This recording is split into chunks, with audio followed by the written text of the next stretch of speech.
Guys, मी आहे प्राजक्ता आणि तुमच्या सगळ्यांचं स्वागत आहे मी प्राजक्ता या चॅनलवर. तर मी आहे सध्या नेवासामध्ये आणि इथलं नेवासाचं मार्केट बघण्यासाठी आम्ही चाललेलो आहेत बाहेर. आवडलं तर काही शॉपिंग पण करूयात.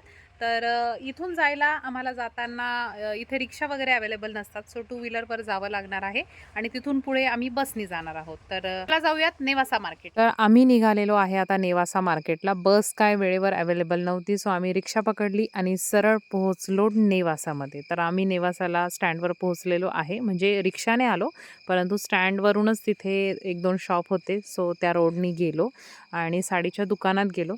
तर पहिलं जे दुकान होतं त्यामध्ये साड्यांची व्हरायटी छान होती, परंतु price range as compare to sari मला खूपच वाटली.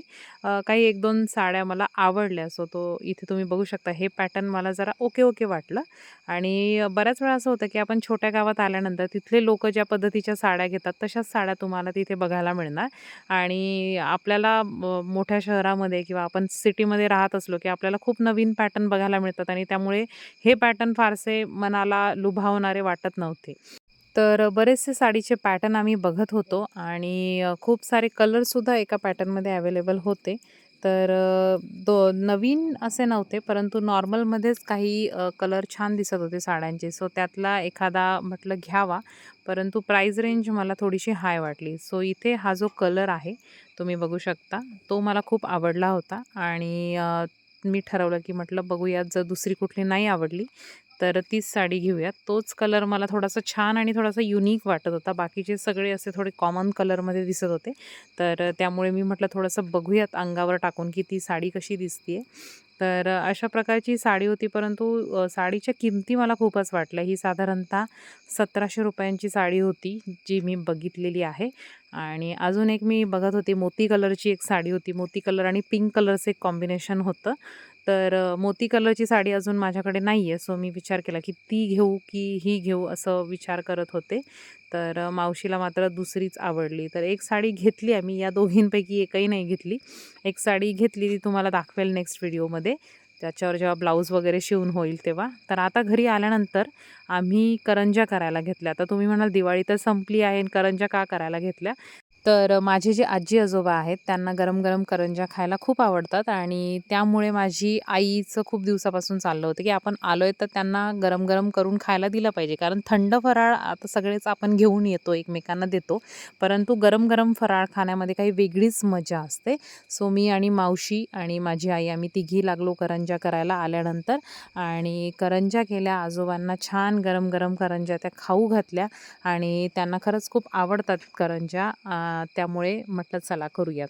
आणि करंज्या करणं बऱ्याच वेळा थोडंसं कंटाळवाणं पण काम होतं, कारण त्याला दोघी-तिघी असल्या की ते फटाफट होतात. एकटीला कंटाळा येतो. सो आम्ही दोघी-तिघी मिळून पटापट केल्या, आजोबांना खायलाही दिल्या, त्यांना त्या खूप आवडल्या आणि गरम-गरम खाण्यात तर मजा वेगळीच असते. सो ते खात आहेत आणि त्यांचंही वय भरपूर झालेलं आहे. त्यांनी आजी बनवते माझी, परंतु तिला झालं नसतं. सो थोडंसं मदत केली त्यांना. त्यानंतर इथे त्यांच्या घरी कापूस जो आहे तो वेचणी चालू आहे आणि इथे मोजणी चालू आहे आता. Welcome back. तर साधारणतः 5-6 दिवस झालेले आहेत मला इथे येऊन. मी शनिवारी का रविवारी आय थिंक सो आलेली आहे आणि आता वेळ झालेली आहे पुन्हा निघण्याची आणि जायचं आहे, त्यामुळे मिस्टर येत आहेत मला घेण्यासाठी. तर आज ऑफिस करून ते निघालेले आहेत. ऑलमोस्ट आता थोड्या वेळात ते पोहोचतील. तर त्याआधी विचार केला की चला एक छोटासा व्हिडिओ तुमच्यासोबत शेअर करावा, काही मनातल्या गोष्टी तुमच्यासोबत शेअर कराव्यात. माझ्या मागे खूप अंधार दिसत असेल तर मी येऊन टेरेसवर बसलेली आहे आणि खूप छान चांदोबासुद्धा आहे माझ्या सोबतीला. तर व्हिडिओ करण्याचं म्हणजे असं तुमच्यासोबत बोलण्याचं कारण असं की जेव्हा आपण माहेरी येतो तेव्हा खरंच खूप रिलॅक्स वाटतं, खूप छान वाटतं. आणि मी जवळपास वर्ष झाले, एक वर्षभरापूर्वी माझ्या भावाचं लग्न होतं तेव्हा मी आले होते, निवांत राहिले होते, खूप मजा केली होती.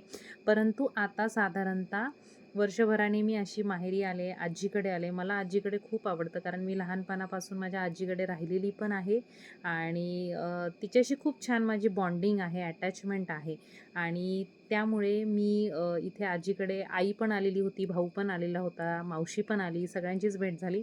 फक्त माझे पप्पा अजून पप्पांशी भेट झालेली नाही आहे, खूप दिवस झाले. तर पप्पां ते आता सुद्धा त्यांची ट्रान्सफर पुन्हा एकदा पुण्यात होणार आहे. तर त्यांची पण भेट होईलच, तर त्यांनासुद्धा भेटेलच. तर सांगण्याचं तात्पर्य असं, की जेव्हा आपण माहेरी येतो तेव्हा आपल्या घरी जसं आपलं काम असतं किंवा आपल्या डोक्यामागे सगळ्या गोष्टी असतात, आपल्याला एक शेड्यूल असतं, सगळं फॉलो करायचं असतं. परंतु जेव्हा आपण माहेरी येतो तेव्हा खूप आपण निवांत असतो. म्हणजे इथं आल्यानंतर मी हे पण विसरून जाते, की माझी लहान मुलं आहेत. कारण ती दोघंही आजीच्या मागे फिरत असतात. तिच्याच मागे, तिच्याकडेच खाणं-पिणं सगळं त्यांचं तिच्याजवळच असतं आणि त्यामुळे मी खूप अशी रिलॅक्स होते. माझा माइंड पण खूप रिलॅक्स होतो. आणि यावेळेस इथे येऊन मी खूप मजा केली, खूप मस्त राहिले.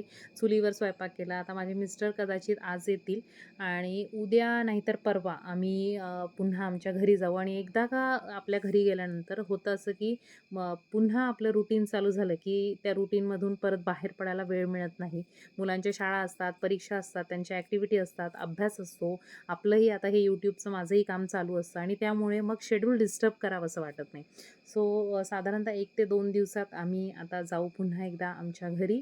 परंतु खरंच खूप छान वाटलं. माहेर शेवटी माहेर असतं आणि माहेरचा जो आनंद असतो, जे सॅटिस्फॅक्शन असतं, ते खरंच कुठेच मिळू शकत नाही. तर जाताना मी, माझी आजी आम्ही इमोशनल होतो, नेहमीच होतो. म्हणजे मी लहानपणी आजीकडे जायचे आणि जेव्हा उन्हाळ्याची सुट्टी संपायची आणि आम्ही आमच्या घरी परत यायचो, म्हणजे माझ्या आईकडे, तर आम्ही अशा रडायचो जसं लग्न झाल्यावर एखादी मुलगी सोडून जाते जेव्हा सासरी, तशी रडते तसं आम्ही रडायचो.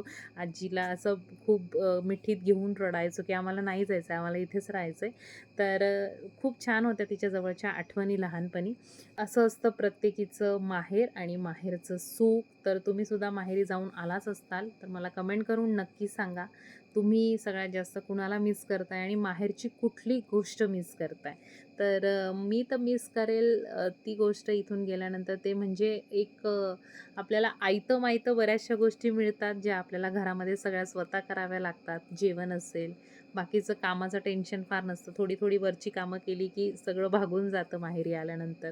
सो खूप छान वाटतं. म्हणजे कधीतरी थोडंसं असं वाटतं, की हां, आता आपण रिलॅक्स आहोत खूप. आपल्याला कसलं टेन्शन नाही आहे. तर छान गेले हे 8 दिवस. खूप छान वाटलं. तुम्हीसुद्धा माझे व्लॉग खूप आवडीनं पाहिले, त्याबद्दल खरंच खूप थँक यू. आणि आता मिस्टर येतील, साधारणतः त्यांना 2-2.5 तास अजूनही लागतील. तर साधारणतः उद्याच्या दिवस आम्ही थांबू, कारण आमचा चुलीवरचा जो बेत आहे तो त्यांनी व्हिडिओ पाहिलेला आहे आणि मे बी ते आता आग्रह करतील, की मला पण चुलीवरचं खायचं आहे. सो तो बेत आम्ही पुन्हा एकदा करू आणि त्यानंतर संडेला आम्ही आमच्या घरी असणार आहोत. तर पुन्हा एकदा एक गोष्ट सांगते, की साड्यांसाठी मला खूप जणींनी मेसेज केलेले आहेत. तर साड्यांचा स्टॉक लिमिटेड मागवलेला आहे. तो आला, की ज्यांनी बुकिंग केलेली आहे त्यांना सगळ्यांना मी साड्या पाठवून देणार आहे आणि जर समजा अजून तुम्हाला असं वाटत असेल, की तुमच्या अजून काही जणींच्या ऑर्डर पेंडिंग पडल्यात, तर पुन्हा एकदा स्टॉक मागवावा लागेल. कारण खूप स्टॉक मागवून तो तसाच पडण्यापेक्षा मी आधी लिमिटेड स्टॉक मागवलाय. त्या जणींचे मेसेज मला मिळालेले आहेत, त्याप्रमाणे मी स्टॉक ऑर्डर केलेला आहे. तर आता बघूयात किती जणींना स्टॉक जातो किंवा पुरतो, नाहीतर आपण आणखीन मागूयात आणि आणखीन नवीन-नवीन काही पॅटर्न असेल तर मी तुमच्यासोबत ते शेअर करणारच आहे. तर चला आता आवरायला घ्यावं लागेल. बॅगा आणल्या होत्या. जशी हैदराबादवरून आले तशी डायरेक्ट मी इकडे आले होते. तिकडेही थोडंफार आवरायचं पडलेलं आहे, घरीसुद्धा. तिथून गेल्यानंतर बरीच कामं आहेत. मुलांची शाळा चालू झालेल्या आहेत मेन म्हणजे. यावेळेस आई बोलली, की "जाऊ दे, शाळा चालू होऊ दे, तुला परत वेळ मिळत नाही, तू येऊन जा." आणि त्यामुळे मी म्हटलं चला ठीक आहे, 2-4 दिवस शाळा आता बुडल्यात मुलांच्या. परंतु काही हरकत नाही आहे. आता गेलं की पुन्हा एकदा सगळं रुटीन ॲज इट इज चालू होईल आणि मग पुन्हा वेळ मिळायचा नाही. तर सगळ्यांच्या भेटीगाठी घेऊन आता मी निघणार आहे. मला अजून सासरीसुद्धा जायचं राहिलेलं आहे.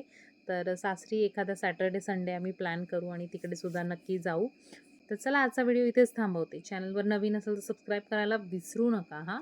तुम्ही फक्त व्हिडिओ बघता, सबस्क्राईब करत नाही आहे.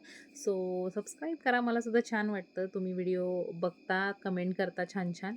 तर चला भेटूयात एका उद्याच्या व्लॉगमध्ये.